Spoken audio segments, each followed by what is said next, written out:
Thanks, Sarah. I was going to make some opening remarks, and I think I won't because you covered a few of them. A couple things I will say is, like, the president's made his goals very clear, what he wants to achieve here with tax reform and cutting taxes in the United States. I think you know where we are in the process. The Group of Six has been working really well together. We're now in the hands of Congress. We want to go through a normal, regular process, both in the Senate and the House, and we're working well with both tax drafting committees.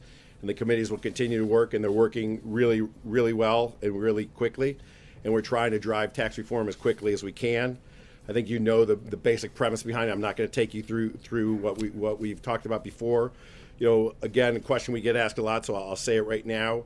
You know, we have to make some basic assumptions right now on where we're going to end up with the brackets, but I'll tell you, based on our assumptions, a typical family earning $100,000 with 2 children that has been a standard deductor, who uses the standard deduction, continues to use the standard deduction, they can expect a tax cut of about $1,000. That's where we're headed, and that's where we're going to continue to be.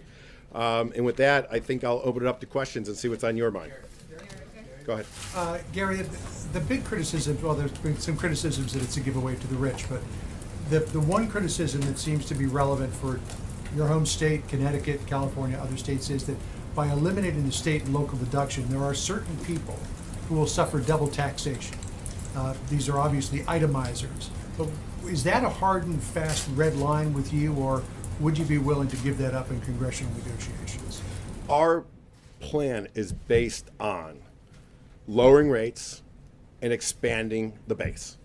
It's very simple if you think of what we're doing. You expand the base by getting rid of the loopholes that the wealthy taxpayers have used to pay tax on less of their income. So we have designed a plan where you're going to pay a lower rate, but you're going to pay it on more of your income. That is a basic core premise of our plan, and we're committed to it, and we're sticking with it. But the criticism is that there are some people in the middle income for whom this tax cut is supposed to be beneficial because they itemize, who might get hit by that. So just to remind everyone in here, 25% of American families today itemize. That's it. 75% of American families do not itemize. So when you're talking about itemizers, you're talking about 25% of the population. We also have many things that we're doing in the tax plan to help out American families. We're lowering tax rates. We're going from 7 rates to 3 rates. We're expanding the 0 rate up to $24,000 for that family. First $24,000 of income, they will pay 0 on. We're lowering the 15% rate down to 12%. So the next rate will be 12%. We're doing things to help that family. We're expanding the parameters for child care greatly. We're really going to move the upper bound to who's eligible for child care up to a substantially higher income level. So that family may be eligible for more and more credits. You have to look at this plan in its entirety. The one thing I would beg you all to do is don't look at any one piece. Look at the plan in its entirety. That's how we're looking at tax reform. We're looking at it in its entirety. Yeah. Follow up on what John was asking, the standardized deduction versus itemizing. There are people who think that if you dissuade people from itemizing, that you're going to suppress the real estate market, that people won't be interested in buying homes because they won't need to use itemized deductions. Can you address their concerns? First of all, we're protecting the mortgage interest deduction. And second of all, look, the home builders today came out in favor of our tax plan. The number one reason why people buy homes is they're excited and optimistic about the economy. They have a job today. They feel confident they're going to have a job tomorrow, and their kids are going to get a job, and their spouse has a job. They feel like there's upward wage pressure. They feel like there's mobility in their job, and they feel good about the economy. That's when people go out and buy homes. We've not been in that situation in America for the last decade. We have to get America back to a place where people feel excited and exuberant about the economy. When they do that, they'll go out and spend money. They'll buy homes. People don't buy homes because of the mortgage deduction. Again, 75% of families don't use itemized deductions. Yeah, right. How are you going to ensure that wealthy taxpayers don't abuse the lower pass-through rate in the plan? So it's a great question.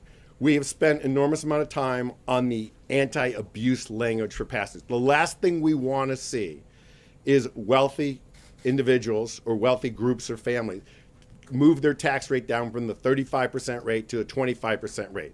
We are spending time on that. The tax writers at both the House and the Senate are acutely aware of this issue. We've got language on it. You will be seeing the language as we deliver more of the details. Today, though, on how No, you're gonna do it? what the specific is, we're acutely aware of that. Guys like myself should not be allowed to put their assets into a partnership and reduce our tax liability by 10%. Yeah. Just two things about one thing that you said this morning and something the president said yesterday. You said that you couldn't guarantee necessarily that no middle-class taxpayers would actually pay more taxes under this plan. And because of the details that you were talking about just before, that is a real possibility. Some of the calculations are that some lower-income people could see a very small cut of a few dollars or not more than that. So is it a red line for you and for the president that that all middle-class taxpayers see a cut under this plan? And then secondly, the president said yesterday that this tax cut would not help him. In fact, he said in Indiana that it would be bad for him. But based on what we know, what little that we know about his finances, he'd get a big cut on the AMT. I think he would save something like $31 million. On pass-through income, he'd save $16.5 million. He'd obviously save a lot not paying the estate tax, his heirs would. So how can he say that this is not a plan that would help him? I think what the American people are concerned about is their financial position. I think what they're concerned about is when they go to work every week and they get their paycheck at the end of the week, how much do they get to keep? How much goes in their pocket versus how much goes to the government? How much do they get to spend versus how much do they send to the government? If we allow a family to keep another $1,000 of their income, what does that mean? They can renovate their kitchen. They can buy a new. They can buy a new car. They can take a family vacation. They can increase their lifestyle. That's what our tax plan is to do. Our tax plan is aimed to return more income back to hardworking Americans. That's what we're trying to do here. Speaking of pass-throughs and the president saying that this tax plan wouldn't benefit him, don't you think it would be a good idea if the president proved that by releasing his tax returns? Like I said, what we're trying to do here and what we're all working on in the White House is to increase the lifestyle of American citizens, our hardworking citizens that get up every morning and work as hard as any people in the world to try and keep more of their hard-earned income. That's what we're all about. That's what our tax plan is about. Our tax plan is trying to get the economy, to get the growth rate back to a normalized rate above 3%. Yes, we just had a quarter of 3.1% GDP. People didn't think we could get to 3.1% GDP for a while. We're at 3.1. Can we go higher? What does 1% of GDP mean? 1% of GDP means $3 trillion. It more than pays for a tax cut. That's what we're trying to do with our tax plan. Yes. Hey, Gary, if you can't guarantee that all middle-class Americans won't see, or some middle-class Americans won't see their taxes go up, does that contradict the central promise of this plan to help all middle-class Americans? Our tax plan is aimed at making sure we give middle-class Americans a tax cut. We are going to give middle-class Americans a tax cut. That is what we are spending all of our time on.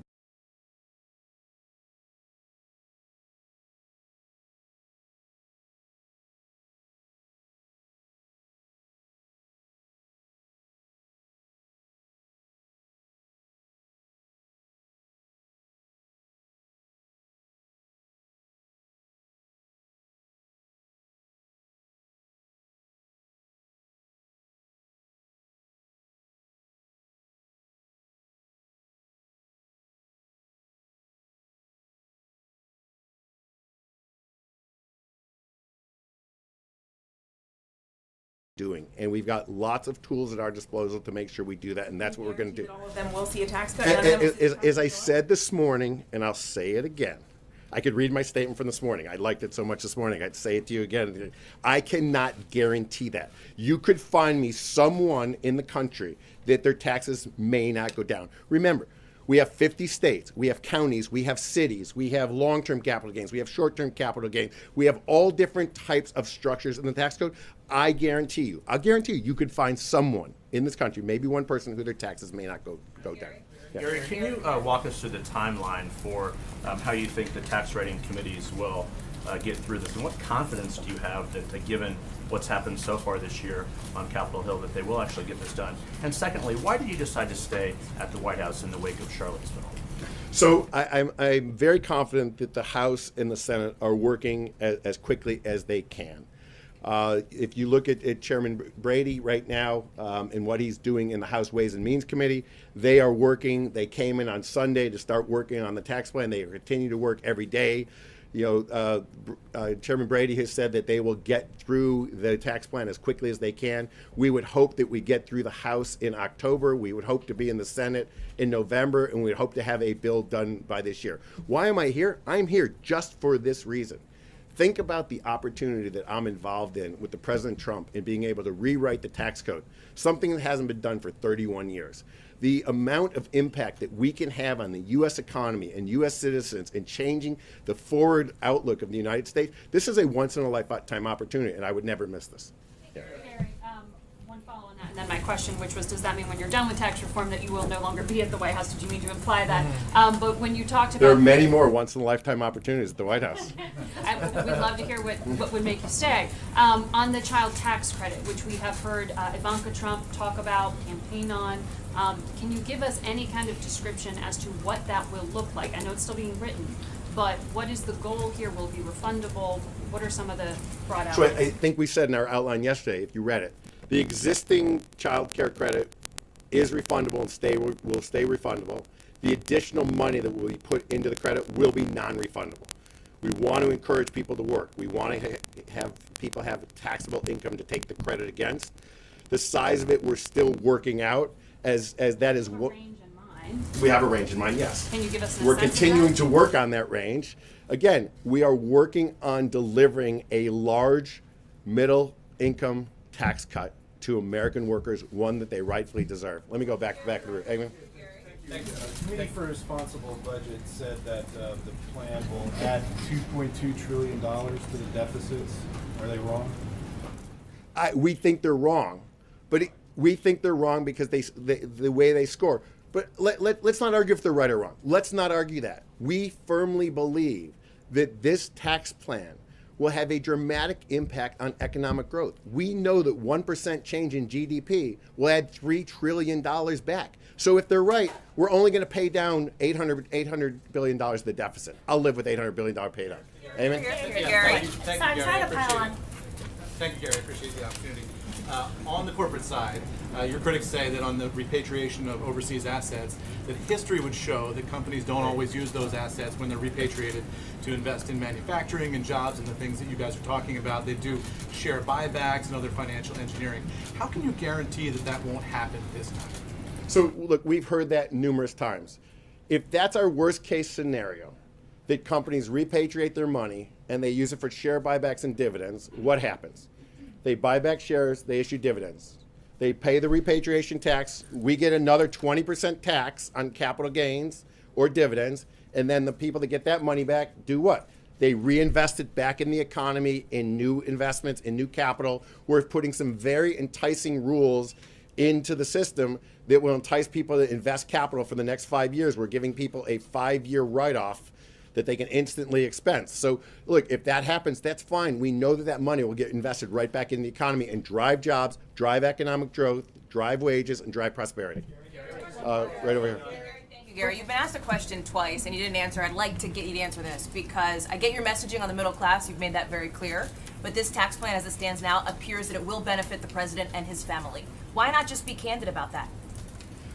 Look, I've told you it will benefit the middle class. I think that's what American taxpayers care about, what they take home. They care about what they have to spend. That's what they care about. That's what I care about. I care about what I pay in tax. I bet you care about what you pay in tax. The president's message is here too, and he's saying he won't benefit, yet it appears as though the way this is put together, he actually will. And it gets to the idea of wealthy Americans around this country, which people do care about. So can you just speak to that? let me take you through the components that you're all obsessed upon for a minute. Now, Sarah's going to yell at me because I'm taking too long here. So you all talk about the death tax, and that being a great benefit. The two biggest drivers for repeal of the death tax are the NFIB and the Farm Bureau. That's small businesses and farms. Those are the two organizations that spend the most time lobbying on the repeal of the death tax. Death tax has the biggest effect on them, small businesses and farms. Wealthy Americans do a lot of estate planning.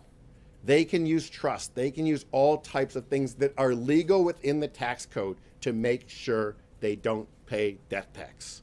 On the AMT, I'm not going to get into deep calculations on AMT, but at a broad brush level, when you do the AMT, once you get rid of the deductions of state and local taxes, that's the biggest add back in AMT. AMT becomes irrelevant once you get rid of the deduction of state and local taxes. So all the things that you're trying to pull at, you're not looking at the plan in its entirety. They don't make sense once we redo the plan and once we simplify. Yes. Gary. You're welcome. Who, Gary. Yes. You. Yeah.